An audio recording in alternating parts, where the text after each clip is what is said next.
Good morning student. आज हम 12th class का क्वेश्चन नंबर 11 करेंगे। In two successive throw of a pair of dice determine the probability of getting 8 totals of 8 each time. क्या है इसका मतलब कि एक डाई को क्या किया जाता है, 2 बार थ्रो किया जाता है। एक डाई है, उसके के अंदर कितने आउटकम होते हैं, 6। अगर उसको 2 बार टॉस किया जाता है तो 6 गुणा 6 कितने आउटकम होंगे, 36। तो क्या बोल रहा है कि टोटल क्या आए, 8 आए। मतलब जब उन डाई का क्या करेंगे, हम टोटल करेंगे, 8 आता है, उन केस में हमें क्या निकालनी है, प्रोबेबिलिटी निकालनी है। A pair of die is thrown, तो टोटल आउटकम कितने आते हैं, 36। ए हमने वो इवेंट मान ली जो जिसमें टोटल 8 आए फर्स्ट ड्रॉ के अंदर, और बी हमने वो इवेंट मान ली जिसके अंदर टोटल 8 आए सेकेंड ड्रॉ के अंदर। टोटल 8 का मतलब है जैसे 2 और 6, इनका सम कितना आ रहा है, 8 आ रहा है। 3 और 5, ऐसे कितने ऐसे नंबर है जिनका सम 8 आ रहा है। तो ये 2 6 है, 3 5 है, 4 4 है, 5 3 है, 6 2 है। कितने नंबर है ए के अंदर, 5। तो पी ए कितना आ जाएगा, 5/36। ठीक है, पी बी ऐसे ही कितना आ जाएगा, सेकेंड ड्रॉ करेंगे तो 5/36। इन दोनों ड्रॉ के अंदर हमें क्या निकालनी है, प्रोबेबिलिटी निकालनी है। क्या निकालनी है, प्रोबेबिलिटी। सक्सेसिवली ड्रॉ करना है, इसका मतलब दोनों की निकालनी है। पी ऑफ ए बी क्या हो जाएगा, पी ऑफ ए गुणा पी ऑफ बी। ए की प्रोबेबिलिटी 5/36 है, बी की प्रोबेबिलिटी कितनी है, 5/36। मल्टीप्लाई करने के बाद इसका आंसर आ जाएगा। सेकंड क्वेश्चन देखो, 12 वाला। क्या बोल रहा है, the odd in favour of one student passing a test are 3:7। जो ओड फेवर है ना स्टूडेंट का, जो पास हो रहे हैं टेस्ट के अंदर, वो 3:7 है। और अगेंस्ट में क्या है, अनदर जो स्टूडेंट है उनका जो पासिंग का रेशियो है वो 3:5 है। और हमें बोथ फेवर वाला भी अगेंस्ट वाले भी दोनों के क्या निकालनी है, प्रोबेबिलिटी निकालनी है टेस्ट की। देखो, the odd favour in one student passing test 3:7, और जो ओड अगेंस्ट फेवर है स्टूडेंट जो रेशियो को पास कर रहे हैं वो क्या है, 3:5। ए डिनोट करती है उस इवेंट को जब स्टूडेंट पास होते हैं टेस्ट के अंदर, ठीक है, फेवर वाले के अंदर, और ये सेकंड जब पास होते हैं उसके लिए कर लिया। पी ऑफ ए कितना मान लिया, 3/10, 3 + 7 10 हो जाएगा। ठीक है, और फेवर की बात, फेवर के अंदर जब पास होने की प्रोबेबिलिटी इतनी है, फेल होने की इतनी है। पी ऑफ ए बार क्या आ जाएगा, 7/10। पी ऑफ बी कितना आएगा, 5/8, क्योंकि ये फेवर की अगेंस्ट के तो अगेंस्ट ये है, फेवर की ये है, तो फेवर की क्या आ जाएगी, 5/8, और अगेंस्ट की क्या आ जाएगी, 3/8। 5 और 3 टोटल कितना है, 8 है। ऐसे हमें तो दोनों पास होने की निकालनी है, इसका मतलब पी ऑफ ए भी निकालनी है हमें। तो क्या आएगा, P of probability of A गुना probability of B. Probability A की कितनी है, 3/10, बी की कितनी है, 5/8। प्रोडक्ट कर लो, जो कैंसिल हो रहे हैं उनको कैंसिल करो और फिर आंसर निकाल लो। ठीक है, नेक्स्ट क्वेश्चन देखो। The probability that a boy will get A scholarship is 0.9। एक लड़का है वो अगर स्कॉलरशिप गेट करता है उसकी प्रोबेबिलिटी 0.9 है। And that A girls will get the scholarship is 0.8। And girls जो स्कॉलरशिप गेट करती है उसकी जो प्रोबेबिलिटी है वो कितनी है, 0.8 है। हमें प्रोबेबिलिटी निकालनी है at least one of them get scholarship, मतलब कम से कम एक तो स्कॉलरशिप गेट करे, मतलब कम से कम एक तो स्कॉलरशिप प्राप्त करे। कम से कम एक प्राप्त करे, ज्यादा से ज्यादा कितने ही प्राप्त कर सकते हैं। ठीक है, तो ए बी बार ऐसे आएगा कि एक की निकाल लो एक बार, फिर बी की। देखो, ए डिनोट करता है उस इवेंट को जब बॉय क्या करता है, स्कॉलरशिप गेट करता है। बी हमने वो इवेंट मान ली जब क्या करती है, गर्ल्स स्कॉलरशिप गेट करती है। बॉय जब स्कॉलरशिप गेट करता है उसकी कितनी है 0.9, गर्ल्स जब स्कॉलरशिप गेट करते हैं उसकी कितनी है 0.8। तो जब बॉयज स्कॉलरशिप गेट करता है 0.9 है, तो ना गेट मतलब स्कॉलरशिप ना नहीं प्राप्त करने वाले बॉयज है वो कितने हो गए 0.1।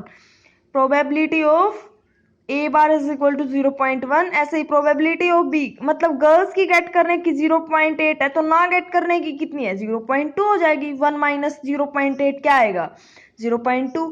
हमें क्या निकालनी है at least one of them get scholarship, कम से कम एक को तो स्कॉलरशिप गेट करनी है, मतलब एक को तो लेनी है, ज्यादा से ज्यादा दोनों भी ले सकते हैं। इसका मतलब कम से कम एक को गेट करनी है, ए तो जरूर स्कॉलरशिप लेगा, बी ले भी सकता है और नहीं भी, मतलब ए जरूर लेगा बी नहीं लेगा, एक बार ये प्रोबेबिलिटी मान ली। फिर क्या है ए नहीं लेगा तो बी लेगा, और ये भी तो हो सकता है दोनों ही ले लें। एटलीस्ट का मतलब है कम से कम एक गेट करे, ज्यादा से ज्यादा दोनों भी ले सकते हैं। तो ये केस आएगा ए बी बार और ए बार बी और ए बी। ठीक है, अलग अलग से निकाल लो इसकी, पी ए बी बार और का मतलब प्लस होता है, इनकी नेक्स्ट अलग कर लो, पी ऑफ ए गुणा P of B bar plus P of A bar गुणा P of B plus P of A गुणा पी ऑफ बी। इन सब की वैल्यू पुट करो और आंसर निकाल लो। ठीक है, अगर हमें इसकी निकालनी है, इसका एक तरीका और है इसका आंसर निकालने के लिए, हम इन सब at least one of them come से कम एक गेट करें। मतलब हम क्या कर दें, एक में से जो नहीं गेट करने वाले हैं, एक ही तो केस और बनेगा कि दोनों गेट ना करें, तो वो हम घटा दें। तो इसका मतलब क्या आ जाएगा पी ऑफ ए बार 0.1 और 0.2 अगर ये हम घटा दे तो जो गेट करने वाले हैं उनकी प्रोबेबिलिटी आ जाएगी। चाहे ऐसे कर लो चाहे ऐसे कर लो, दोनों तरीके हो गए। क्वेश्चन नंबर 14 देखो, A can solve 90% of the problem given in a book। A है वो 90% जो प्रॉब्लम्स है ना क्वेश्चन है वो सोल्व कर लेता है एक बुक में से। B है वो 70% प्रॉब्लम सोल्व कर लेता है। What is the probability that at least one of them will solve the problem? कि मतलब कम से कम कितनी प्रॉब्लम सोल्व कर लेते हैं उनके, एक एटलीस्ट कम से कम एक, ज्यादा से ज्यादा फिर कितने भी हो सकते हैं, वही बात है selected at random from the book, randomly book की बात की गई है। ठीक है, देखो हमने सी मान लिया, वो इवेंट है जब ए क्या करता है प्रोबेबिलिटी क्वेश्चन को सोल्व करता है, सोल्व द प्रॉब्लम। C2 हमने वो प्रोबेबिलिटी की इवेंट को डिनोट किया है जो B क्या करता है प्रॉब्लम को सोल्व करता है। तो P ऑफ C1 इसकी 90% प्रॉब्लम है, तो 90/100 9/10 आ गई 0.9। ठीक है, P ऑफ C1 निकालेंगे तो 1 माइनस 0.9 करेंगे, जो नहीं प्रॉब्लम सोल्व करने की प्रोबेबिलिटी कितनी आ जाएगी 0.1 आ जाएगी।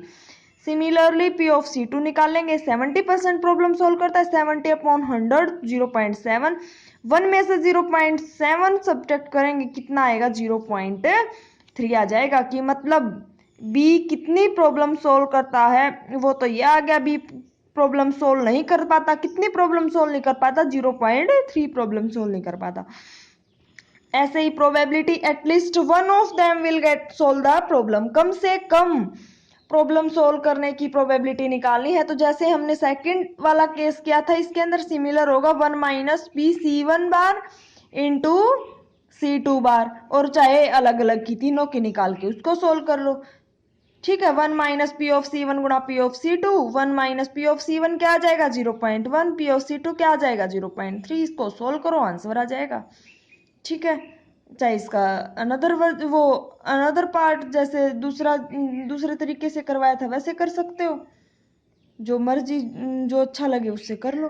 15 का क्वेश्चन देखो, find the chance of throwing a 5 और 6 at least 1 in 4 thrown of a single die. मतलब एक सिंगल डाई को थ्रो किया जाता है तो कम से कम 5 और 6 आने की जो प्रोबेबिलिटी है, जो इवेंट्स है वो हमें निकालनी है। देखो a die is thrown, total outcome, एक डाई को जब थ्रो किया जाता है टोटल आउटकम कितने होते हैं 6। ए वो इवेंट है जब 5 और 6 क्या करते हैं प्राप्त करते हैं।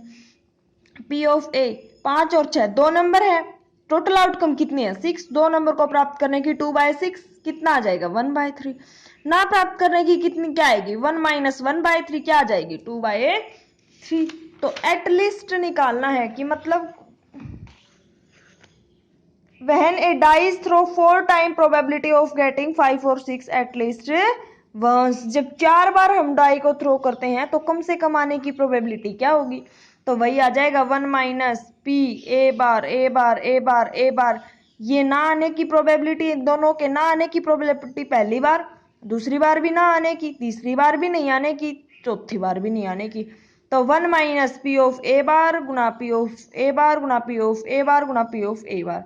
चाहे वैसे अलग अलग केस कर लो, एक बार ए बार आएगा, फिर ए फिर ए फिर ए फिर दूसरे बार फर्स्ट ए फिर ए बार, चाहे सेकंड तरीके से कर लो चाहे इससे कर लो, तुम्हारी मर्जी है।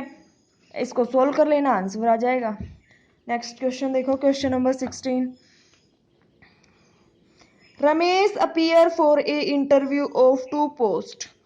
रमेश है किसी इंटरव्यू की पोस्ट के लिए अपीयर कर रहा है कि ए बी, जिसमें जो सिलेक्शन इज इंडिपेंडेंट, जो सिलेक्शन है वो क्या है इंडिपेंडेंट है। The probability of his selection from post A is 1/6। जो फर्स्ट पोस्ट ए है उसके लिए जो सिलेक्शन की प्रोबेबिलिटी है वो 1/6 है, और सेकंड पोस्ट जो बी है उसके लिए जो सिलेक्शन की प्रोबेबिलिटी है वो 1/7 है। और हमें प्रोबेबिलिटी निकालनी है एटलीस्ट 1 पोस्ट, कम से कम एक पोस्ट होने की, कम से कम एक पोस्ट गेट करने की प्रोबेबिलिटी निकालनी है। ए हमने वो इवेंट ड्रॉ कर ली, प्रोबेबिलिटी की वो इवेंट ड्रॉ करी जिसमें रमेश क्या करता है सिलेक्ट होता है ए पोस्ट के अंदर। बी हमने वो इवेंट ड्रॉ कर ली जिसमें रमेश सिलेक्ट होता है पोस्ट बी के अंदर। पी ऑफ ए क्या हो जाएगा 1/6, पी ऑफ बी कितना हो जाएगा 1/7। ना प्राप्त करने की क्या आएगी P of A bar 1 minus 1/6 5/6, P of B bar क्या आएगा 1 minus 1/7 6/7। Probability that he will select at least 1 of 2 post. Probability जब कम से कम इन दोनों में से एक पोस्ट सिलेक्ट करे तो क्या आ जाएगा 1 माइनस पी ऑफ ए बार और बी बार। तो इसमें वैल्यू पुट कर लेना, ये आता ही है। ठीक है, एक्सरसाइज कंप्लीट हो गई। कोई डाउट हो तो पूछ लेना।